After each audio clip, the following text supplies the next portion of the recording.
Toda leyenda tiene un origen, ¿verdad?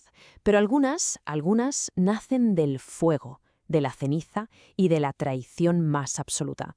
Y hoy vamos a meternos de lleno en la fractura de un alma. Vamos a ver cómo un joven, un tal Caelir, fue literalmente destrozado para que de sus ruinas naciera otra cosa, una fuerza de puro caos y venganza. Nuestra historia arranca en el silencio que viene justo después de un grito. Imaginen la escena: un circo en ruinas, el aire cargado de una mezcla de magia y tragedia. Y en el centro de todo, un chico tirado en el suelo, inconsciente. Pero ojo, que esto no es el final, ni de lejos. Es el violento nacimiento de algo nuevo. Para entender qué demonios ha pasado aquí, tenemos que desentrañar los 3 actos que llevaron a esta devastación. Lo primero, el primer ingrediente de este desastre: un ritual profanado. Una promesa rota. Se suponía que era algo sagrado, algo para traer equilibrio, pero, bueno, fue retorcido y corrompido desde el minuto 1. El segundo ingrediente, este fue el más cruel de todos: una vida sacrificada. Porque el poder que se buscaba aquí, claro, no se podía crear de la nada, había que arrebatarlo, y el precio a pagar era el más alto que se puede imaginar. Y claro, cuando mezclas esos 2 elementos, ¿qué obtienes? La destrucción total. Un alma fracturada. De los pedazos de un buen hombre iba a nacer algo completamente nuevo, algo aterrador. Venga, vamos a ver exactamente cómo ocurrió. Sección 1. El silencio después de la tormenta. Aquí es donde volvemos al epicentro de la explosión. En ese silencio que lo inunda todo después del caos, el joven Caelir empieza a despertar, sin tener ni la más remota idea del horror que está a punto de encontrarse. Y lo primero que ve es lo que le destroza el alma para siempre. Ahí está Liora, su amada, inmóvil, sin vida, sobre el altar. Y es en ese preciso instante cuando lo comprende todo. La terrible verdad. El ritual no era para salvarlo. El precio de ese supuesto poder era ella. Era la vida de ella. Bien, sección 2. Una promesa envenenada. Y aquí surge la pregunta, ¿no? ¿Cómo es posible que alguien caiga en una trampa tan cruel? Para entenderlo, tenemos que dar un paso atrás. Tenemos que ver la tormenta que ya existía dentro del propio Caelir, porque tenía una vulnerabilidad, una grieta, que iba a ser explotada de la forma más despiadada. A ver, este era el núcleo del conflicto de Caelir. No es que fuera malo, para nada, pero estaba roto por dentro. Por un lado tenía una capacidad de amar y una compasión enormes, todo anclado en Liora, pero por otro lo devoraba una rabia que no podía controlar, visiones de una violencia brutal que no entendía. Era literalmente un campo de batalla con piernas y estaba desesperado por encontrar algo de paz. Y es justo ahí, en esa debilidad, en esa desesperación, donde aparece Dread Morgul. Pero claro, no se presenta como un monstruo, no, se presenta como un salvador. Vio la oscuridad de Caelir y, en lugar de ver una enfermedad que curar, vio un don, un potencial en bruto que, según él, solo necesitaba un buen escultor. Y aquí está la clave de su manipulación, la genialidad de su maldad.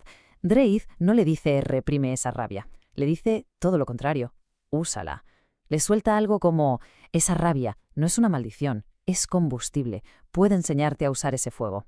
O sea, le prometió justo lo que Caelir más ansiaba en el mundo, no solo control, sino un propósito para todo su dolor. Y con esa base le presenta la solución final, el caramelo envenenado. Un ritual de equilibrio. Una ceremonia mágica que, supuestamente, iba a unificar sus 2 mitades en guerra para siempre. Iba a sanar su alma. Para un chaval desesperado como él, pues era una oferta imposible de rechazar, claro. Vamos con la sección 3, el sacrificio en el altar. Lleno de una esperanza que probablemente no había sentido en su vida, Caelir sigue a Dread hasta ese circo abandonado. Él va caminando hacia lo que cree que es su salvación, sin sospechar que en realidad se dirige al altar donde van a destruirle. La traición de Dread fue metódica, fue cruel. Podemos dividirla en 4 pasos.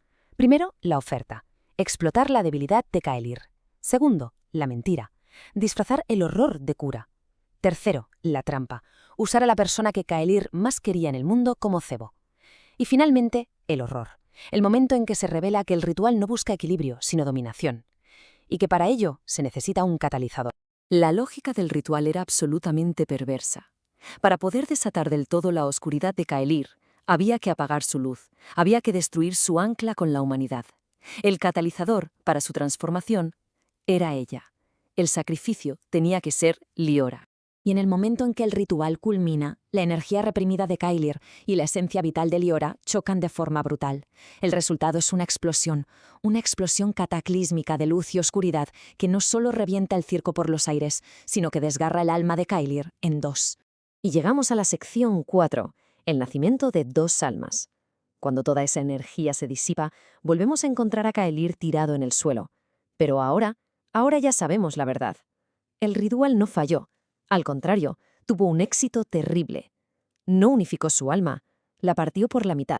Mientras el dolor amenaza con consumirlo, con borrarlo del mapa, una nueva voz se despierta en su cabeza. Una voz fría, cínica, brutalmente pragmática. Y no es alguien hablándole. Es parte de él. Una parte que acaba de nacer de la rabia y del trauma. Es la sombra. Así que el resultado final es la fractura. El Kylir que recordaba la luz, el amor, ahora tiene que convivir con una nueva identidad, Rivian Vailen, una entidad que se ha forjado en el dolor más puro, una voz que no busca sanar, no, busca venganza. Ya no es una persona, son dos en un mismo cuerpo. Y esta fractura interna, claro, se manifiesta por fuera. Una marca arcana empieza a arderle en el pecho, como una tela de araña envenenada que se extiende desde su corazón. No es solo una cicatriz, un recuerdo de lo que perdió. Es el canal, el conducto por el que ahora fluye su nuevo y terrible poder. En medio de todo este caos, de este dolor y de este nuevo poder, solo le queda una cosa a la que aferrarse: el relicario de Baelios. Un objeto que, curiosamente, ahora es un reflejo perfecto de su alma rota. Por un lado el sol, el último eco de Liora, de la luz, del pasado. Por el otro, la luna y la daga, que son una promesa del futuro oscuro y vengativo que le espera. Es el único equilibrio que va a conocer a partir de ahora. Y todo esto nos lleva a la pregunta que va a definir su existencia de ahora en adelante. Cuando un alma se rompe por una traición, ¿puede? ¿Puede volver a estar completa alguna vez? ¿O la única opción que le queda es aprender a usar cada uno de sus pedazos rotos como si fueran armas? Imagina que sobrevives a un ritual oscuro, uno que te lo quita absolutamente todo. Y al volver, te das cuenta de que no estás solo, que algo ha vuelto contigo. Bueno, pues esa es la historia de Rivian Vailen, y este es el comienzo de su viaje. Un viaje que, como veremos, está completamente fracturado. Después de esa ceremonia, de esa catástrofe, Rivian no vuelve solo, pero no vuelve con un amigo, vuelve con una voz en su cabeza. Una voz nueva, cínica, que no para de susurrarle. Es la sombra, la personificación de toda su oscuridad, de su instinto de supervivencia más cruel. Y claro, al regresar al orfanato, él ya no es él. Se mueve por los pasillos que conocía de toda la vida como si fuera un espectro, un fantasma en su propia casa. Está completamente consumido por la culpa, por el trauma de la muerte de Liora, desconectado de todo y de todos. La paranoia lo devora, así que empieza a evitar a sus únicos amigos, a Esren y a Mayra. ¿Por qué? Pues porque teme que si se acerca a ellos solo les traerá peligro. No puede mirarles a la cara, y mucho menos cómo les explica lo que pasó, en qué se ha convertido. Es imposible. Pero claro, Esren y Mayra no se van a quedar de brazos cruzados. Ellos lo conocen. Así que lo confrontan. Van directos a por él. Le exigen saber qué narices pasó la noche en que Liora desapareció. La escena es tremenda. Lo acorralan en el desván y la confrontación se vuelve inevitable. Va a ser desgarrador. Y aquí es donde todo se rompe en mil pedazos. La sombra le está gritando en la cabeza, el terror se lo come por dentro. Y Rivian estalla. Los aparta, pero con una violencia que ellos jamás habían visto en él. Es un acto brutal para, en su mente, protegerlos del culto y, lo que es peor, protegerlos de sí mismo. Y con eso, ese vínculo se rompe para siempre. ¿Y ahora qué? Pues ahora está solo literalmente en la calle. Y es aquí, en esta soledad absoluta, donde empieza a explorar de verdad lo que lleva dentro. Esos poderes tan contradictorios que están en guerra en su interior, el legado de aquel ritual que lo partió por la mitad. Que son como el día y la noche, de verdad. Por un lado tiene el poder de la luz, ¿no? Un eco de compasión de lo que él era antes. Puede calmar, puede restaurar, pero por otro está el poder de la sombra, un arma de rabia pura, la capacidad de drenar vida, de herir, alimentada por su dolor y por los susurros de esa voz en su cabeza. Vamos, un reflejo perfecto del caos que tiene montado dentro. Y claro, el camino no tarda en ponerlo a prueba. Imagina la escena. Está en un paso estrecho, solo, y de repente lo atacan unos bandidos. Es la primera vez que su vida corre peligro de verdad y no hay nadie para ayudarle. Solo está él y sus nuevos y aterradores poderes. A la sombra, por supuesto. Esto le encanta. Es su momento. Le susurra, lo guía, y Rivian, casi por instinto, usa una daga y hiere de muerte a uno de los atacantes. Y en ese instante siente dos cosas a la vez: una repulsión total por lo que acaba de hacer y una oleada de poder embriagador, casi adictivo. Es la primera vez que mata. Pero es que justo después pasa algo que no tiene ningún sentido. Un impulso que no puede explicar se apodera de él y usa su luz para estabilizar al bandido que acaba de apuñalar. A ver, para que nos hagamos una idea, en el mismo minuto, hiere de muerte y salva. Es la definición de una contradicción andante.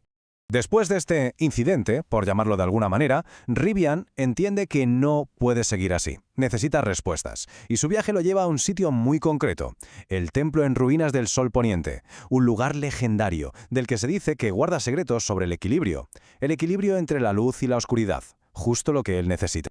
Y en cuanto pone un pie en las ruinas, ese antiguo relicario que lleva al cuello empieza a vibrar, cobra vida, vaya, y lo guía, como si fuera una brújula, a través de las ruinas hasta un altar que está intacto.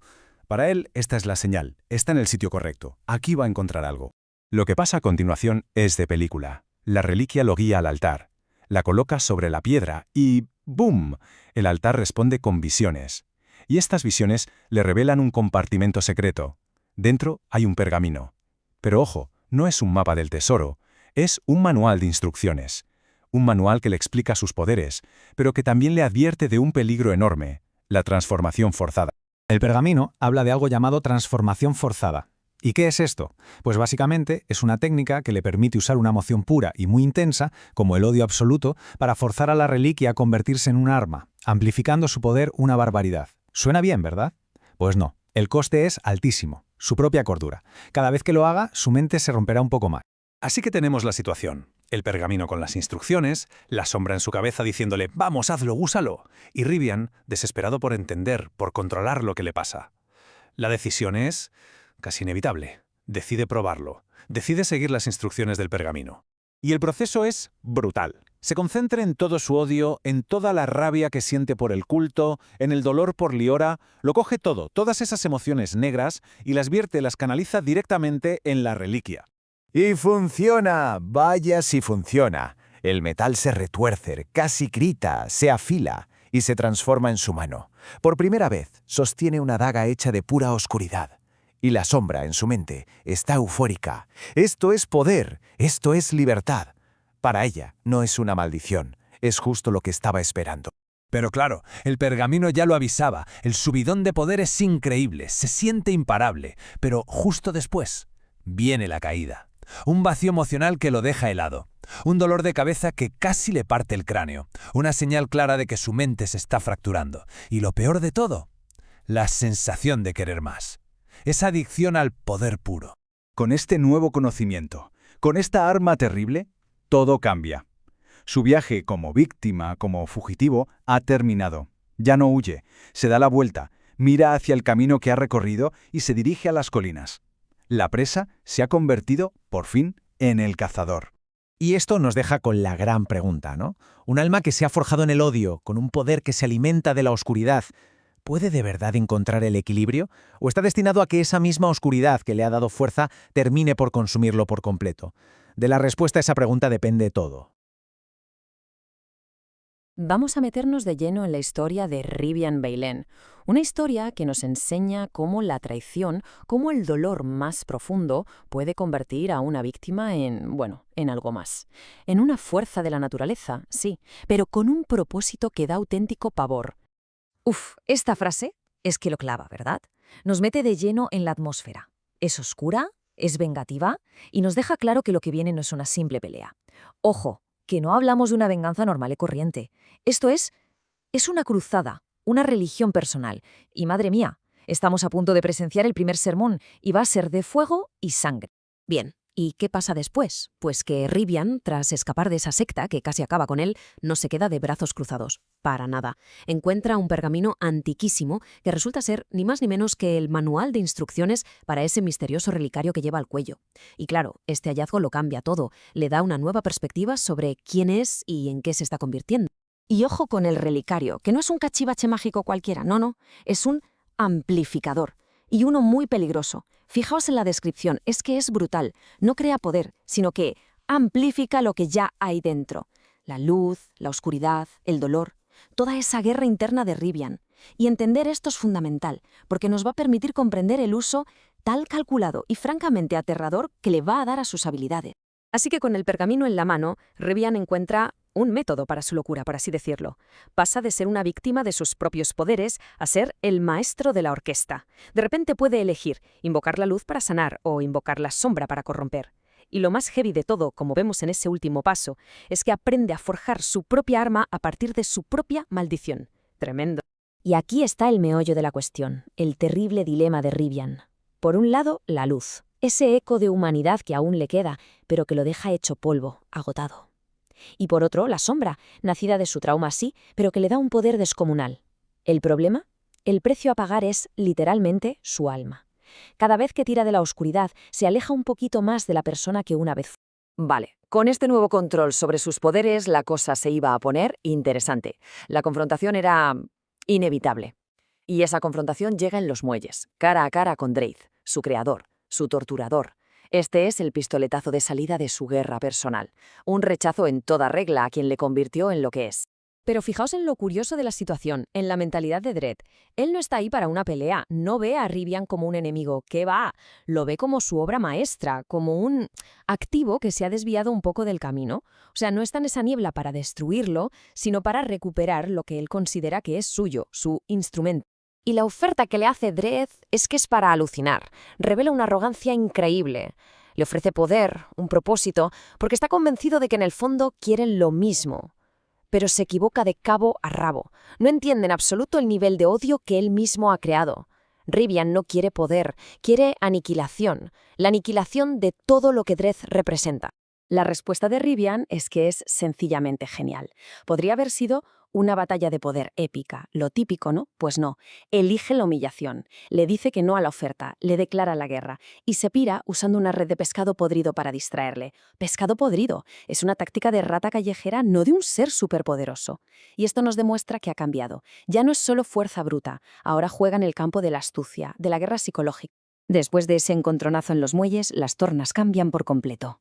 La presa se convierte en el cazador. Y Rivian empieza su campaña para desmantelar el culto. Pero no lo hace de frente, no. Lo hace desde dentro, atacando donde más duele.